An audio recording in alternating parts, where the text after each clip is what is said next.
2 Samuel bab 13. Beberapa lama selepas itu, anak Daud, Absalom, mempunyai seorang adik perempuan kandung bernama Tamar yang cantik, dan Amnon, anak Daud, jatuh cinta kepadanya.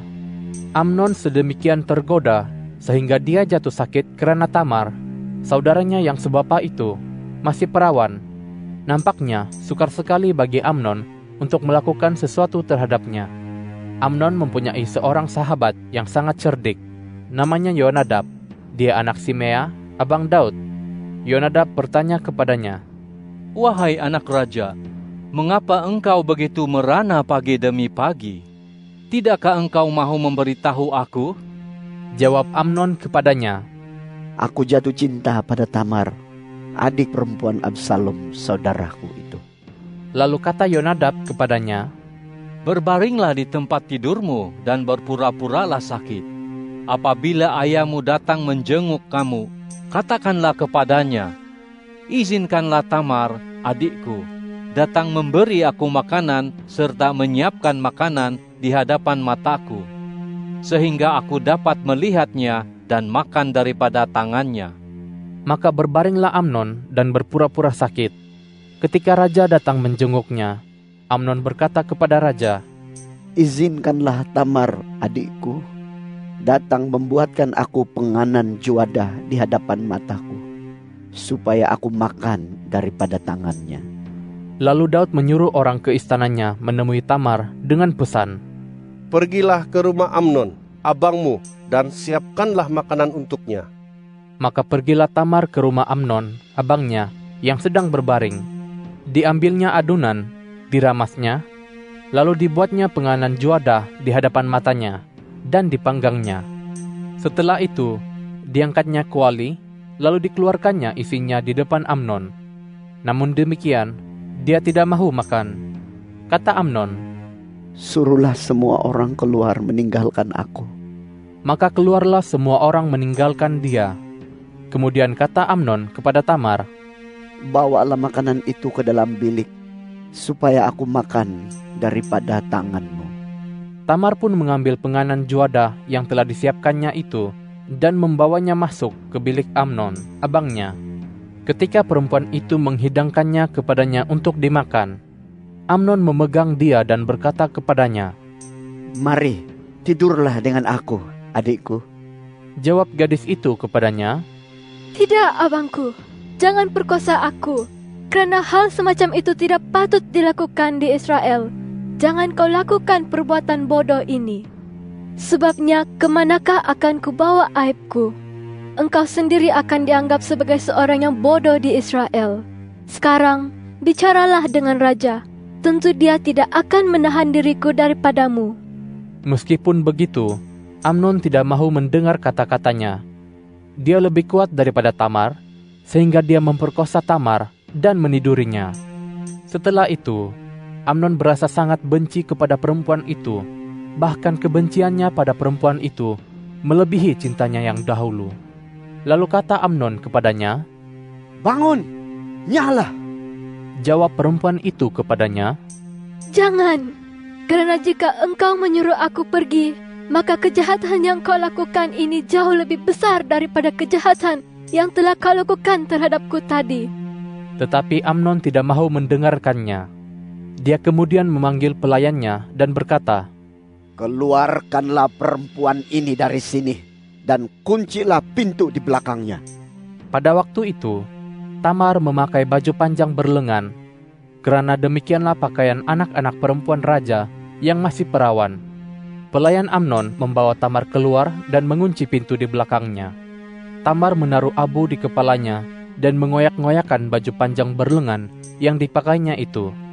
Dia meletakkan tangan di atas kepalanya, lalu berjalan sambil menjerit-jerit.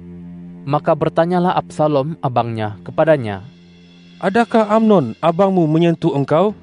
Sekarang tenanglah, adikku. Dia abangmu. Jangan kau masukkan perkara ini dalam hati." Lalu Tamar mengasingkan diri dan tinggal di rumah Absalom, abangnya. Ketika Raja Daud mendengar semua hal itu, dia menjadi sangat marah. Absalom tidak mahu berbicara sepatah kata pun dengan Amnon. tentang yang baik ataupun yang buruk. Dia membenci Amnon karena Amnon telah memperkosa adiknya, Tamar. Setelah 2 tahun berlalu, Absalom mengadakan pengetaman bulu domba di Baal Hazor, berdekatan dengan Efraim. Lalu Absalom mengundang semua anak raja. Kemudian Absalom datang menghadap raja dan berkata, Hambamu ini mengadakan pengetaman bulu domba. Kumohon raja dan para pegawainya berkenan berangkat bersama-sama hambamu ini. Kata raja kepada Absalom, Jangan, anakku. Tidak perlu kami semua pergi. Nanti kami menyusahkan engkau. Absalom mendesaknya, tetapi raja tetap tidak mahu pergi. Dia hanya memohonkan berkat untuknya. Jadi, Absalom berkata, Kalau tidak, izinkanlah Amnon, abangku, pergi bersama kami. Kata raja kepadanya, Untuk apa dia pergi bersamamu? tetapi Absalom mendesaknya, sehingga dia mengizinkan Amnon dan semua anak raja pergi bersamanya. Kemudian Absalom memberikan perintah kepada para pelayannya demikian, Perhatikan, pada masa hati Amnon begitu girang dengan air anggur, dan pada masa aku berkata kepadamu, Ajar Amnon, bunuhlah dia. Jangan takut, aku yang memberimu perintah, bukan? Bertindaklah dengan berani dan jadilah orang yang perkasa. Pelayan-pelayan Absalom pun memperlakukan Amnon sebagaimana diperintahkan Absalom. Maka bangkitlah semua anak raja, masing-masing menunggangi bagalnya, lalu melarikan diri. Sementara mereka masih dalam perjalanan, sampailah berita kepada Daud yang mengatakan, Absalom telah membunuh semua anak raja. Tiada seorang pun daripada mereka yang selamat. Maka bangkitlah raja, lalu mengoyakkan pakaiannya dan membaringkan diri di lantai. Semua pegawainya berdiri di sisinya dengan pakaian yang terkoyak-koyak juga. Tetapi Yonadab, anak Simea, abang Daud, angkat bicara. Katanya, Jangan tuanku sangka bahwa semua anak raja yang muda itu tewas dibunuh. Hanya Amnon yang mati, karena Absalom memang sudah berniat demikian sejak hari Amnon memperkosa Tamar adiknya. Sekarang, janganlah tuanku raja menyimpan berita itu dalam hati dan berpikir bahwa semua anak raja sudah mati, karena hanya Amnon yang mati. sementara itu, Absalom melarikan diri. Ketika orang muda yang bertugas untuk menjaganya melayangkan pandangan dan memperhatikan, dilihatnya ramai orang datang dari arah jalan di belakangnya, yaitu dari lereng gunung. Lalu Yonadab berkata kepada raja, Lihat, anak-anak raja datang, tepat seperti yang hambamu katakan tadi. Baru sahaja dia selesai bercakap, datanglah anak-anak raja sambil menangis dengan suara nyaring. Maka raja berserta para pegawainya pun menangis meraung-raung. Absalom melarikan diri dan pergi ke daerah Talmai, anak Amihur, raja Gesur. Setiap hari, Daud berduka cita karena anaknya itu. Setelah melarikan diri dan pergi ke Gesur, Absalom tinggal di sana 3 tahun lamanya. Raja Daud rindu bertemu dengan Absalom karena kesedihannya atas kematian Amnon sudah terlipur. 2 Samuel bab 14. Yoab anak Zeruya tahu bahwa hati raja merindui Absalom. Maka Yoab menghantar orang ke Tekoa untuk menjemput seorang perempuan yang bijak dari sana. Lalu Yoab berkata kepadanya, Berpura-puralah berkabung, dan kenakanlah pakaian perkabungan. Jangan guna minyak wangi. Sebaliknya, bertindaklah seperti seorang perempuan yang sudah lama berkabung kerana kematian seseorang. Kemudian, pergilah menghadap raja, dan sampaikanlah kepada raja kata-kata ini. Lalu Yoab mengajarkan apa yang harus dikatakannya kepada raja. Maka perempuan Tekoa itu menghadap raja, lalu sujud dan memberi hormat. Katanya, Tolonglah ya raja. Tanya raja kepadanya. Ada apa? Jawabnya, Sesungguhnya, hamba ini seorang balu. Suami hamba sudah meninggal. Hambamu ini mempunyai 2 orang anak lelaki. Suatu ketika, mereka berkelahi di padang. Tidak ada seorang pun yang meleraikan mereka. Lalu, anak yang satu memukul anak yang lain dan membunuh dia. Sekarang seluruh kaum bangkit melawan hamba-Mu ini. Mereka berkata, serahkanlah orang yang membunuh saudaranya itu. Kami akan menghukumnya mati sebagai ganti nyawa saudaranya yang telah dibunuhnya. Dan kami pun akan memusnahkan ahli waris itu. Dengan demikian, mereka bermaksud memadamkan bara api yang masih tersisa, tanpa meninggalkan nama ataupun keturunan bagi suami hamba di atas bumi ini. Lalu kata raja kepada perempuan itu, Pulanglah ke rumahmu, aku akan mengeluarkan perintah perihal perkaramu. Kata perempuan Tekoa itu kepada raja, Ya tuanku raja, biarlah kesalahan itu ditanggungan atas hamba dan atas kaum keluarga hamba. Raja dan taktanya tidak bersalah. Lalu kata raja, Jika ada orang yang mengatakan apa-apa lagi kepadamu, bawalah dia menghadap aku, dan dia tidak akan mengganggu engkau lagi. Kata perempuan itu, Semoga raja akan ingat kepada Tuhan Allahmu, supaya orang yang menuntut balasan darah itu tidak menimbulkan kemusnahan yang lebih besar, dan supaya mereka jangan memusnahkan anak hamba. Kata raja, Demi Tuhan yang hidup, sehelai rambut pun daripada kepala anakmu itu tidak akan jatuh ke bumi. Kemudian berkatalah perempuan itu, Izinkanlah hamba-Mu ini menyampaikan lagi sepatah kata lagi kepada tuanku raja. Kata raja, Katakanlah. Kata perempuan itu, Mengapakah tuanku merancang hal yang demikian terhadap umat Allah? Dengan mengatakan hal itu, tuanku raja berada pada pihak yang salah, kerana tidak mengizinkan pulangnya orang yang terbuang. Kita semua kelak akan mati, seperti air yang tercurah ke bumi dan tidak dapat dikumpulkan kembali. Namun demikian, Allah tidak mengambil nyawa orang. Sebaliknya, Dia mengupayakan agar orang yang terbuang tidak terbuang selama-lamanya dari hadapannya.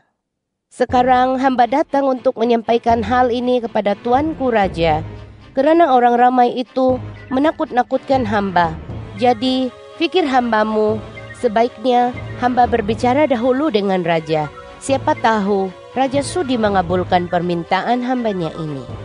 Barangkali raja mahu mendengar dan membebaskan hamba daripada tangan orang yang akan memusnahkan hamba dan juga anak hamba daripada harta pusaka Allah.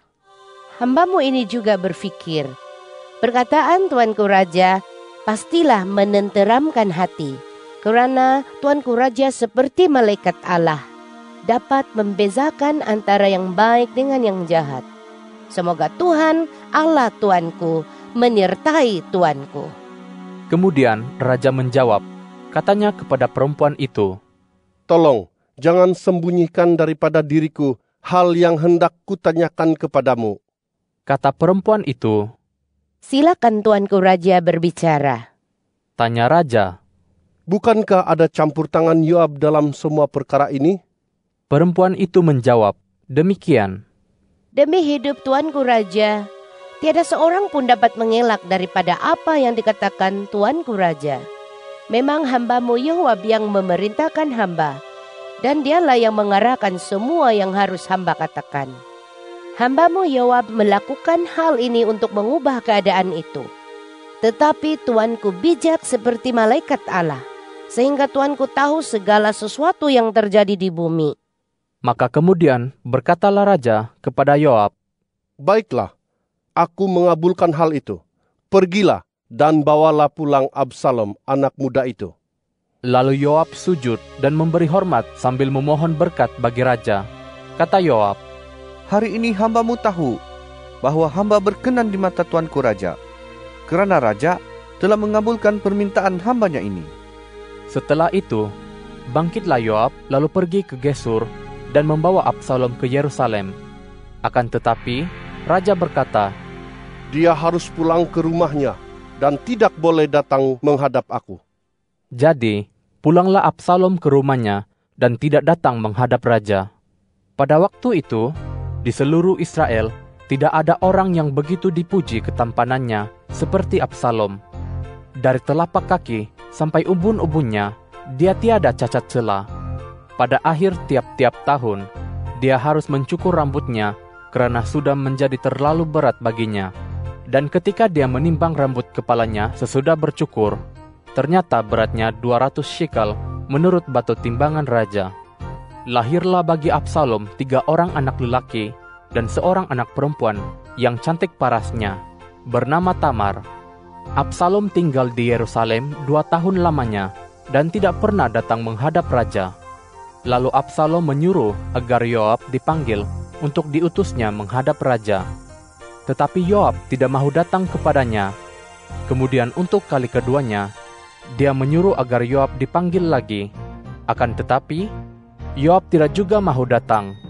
Oleh sebab itu, berkatalah Absalom kepada hamba-hambanya, Lihat, ladang Yoab yang ditanami barli ada berdekatan dengan ladangku.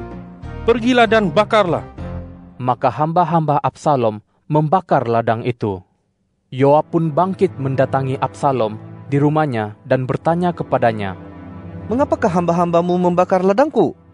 Jawab Absalom kepada Yoab, Sesungguhnya, aku telah menyuruh orang untuk menemuimu dengan pesan. Datanglah kemari supaya aku dapat mengutus engkau kepada raja untuk bertanya, apakah gunanya hamba datang dari Gesur? Lebih baik hamba tetap tinggal di sana. Jadi sekarang, biarlah aku datang menghadap raja. Jika aku bersalah, aku rela dihukum mati. Maka pergilah Yoab menghadap raja dan memberitahukan hal itu kepadanya. Raja memanggil Absalom, lalu masuklah dia menghadap raja. Dia pun sujud dan memberi hormat di hadapan raja. Kemudian raja mencium Absalom. 2 Samuel bab 15. Sesudah itu, Absalom menyiapkan bagi dirinya sebuah rata dengan kuda serta 50 orang yang berlari di hadapannya. Setiap pagi, Absalom bangun lalu berdiri di tepi jalan yang menuju pintu gerbang. Apabila ada orang yang ada perkara yang mahu dihadapkan kepada raja untuk diadili, Absalom akan memanggilnya lalu bertanya, Dari kota manakah engkau? Apabila dijawab, Hambamu ini berasal daripada salah satu suku Israel.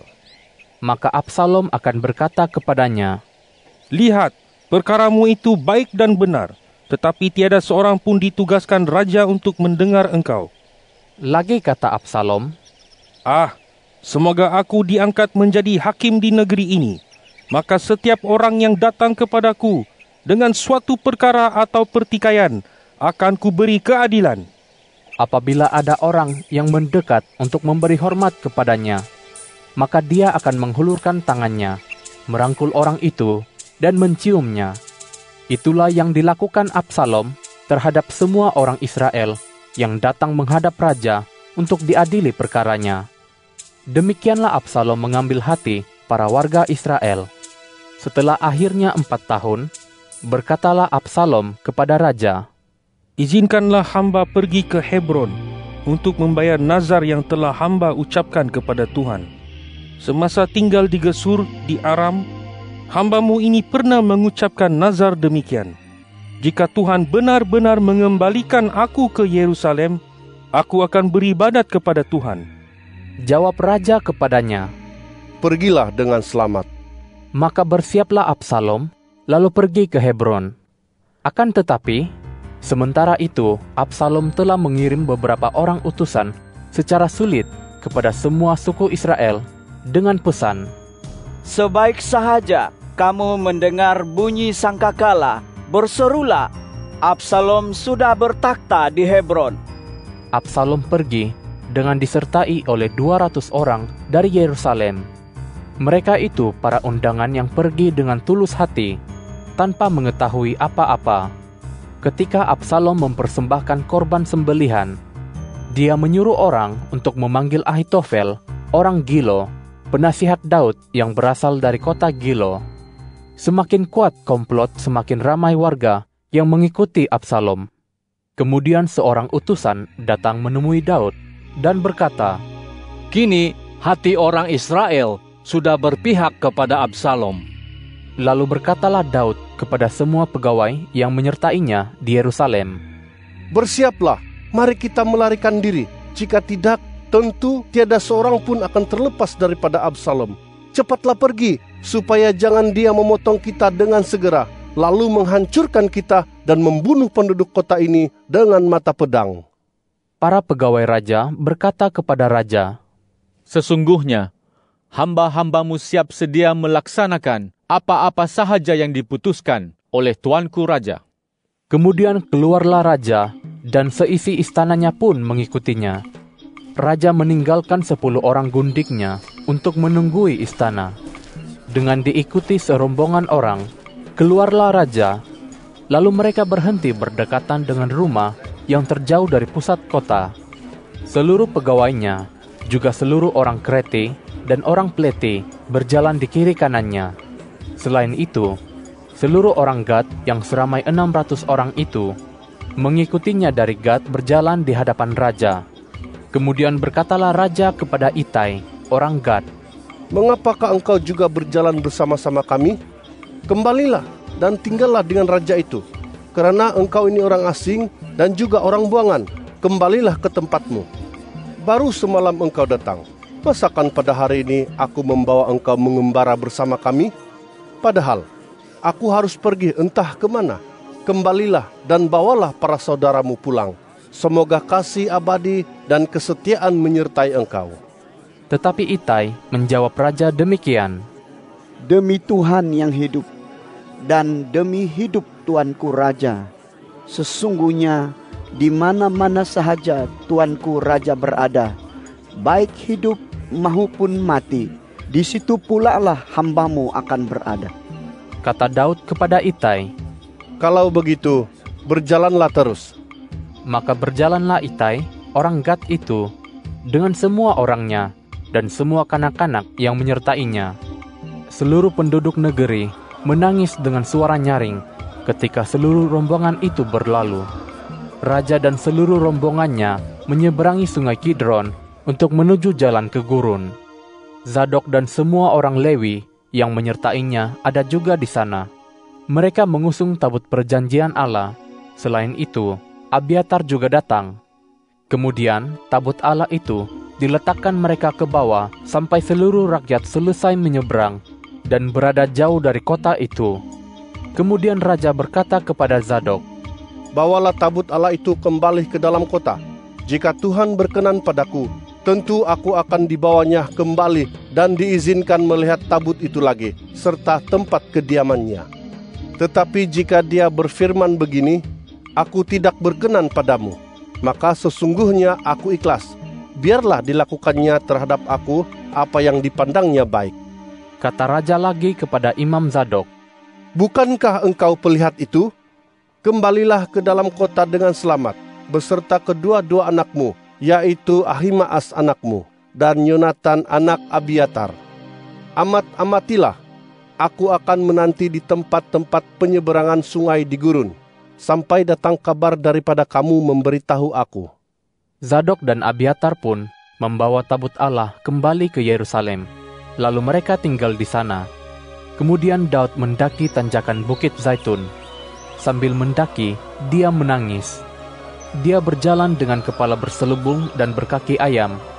Seluruh rakyat yang menyertainya pun menyelubungi kepala masing-masing dan berjalan mendaki sambil menangis.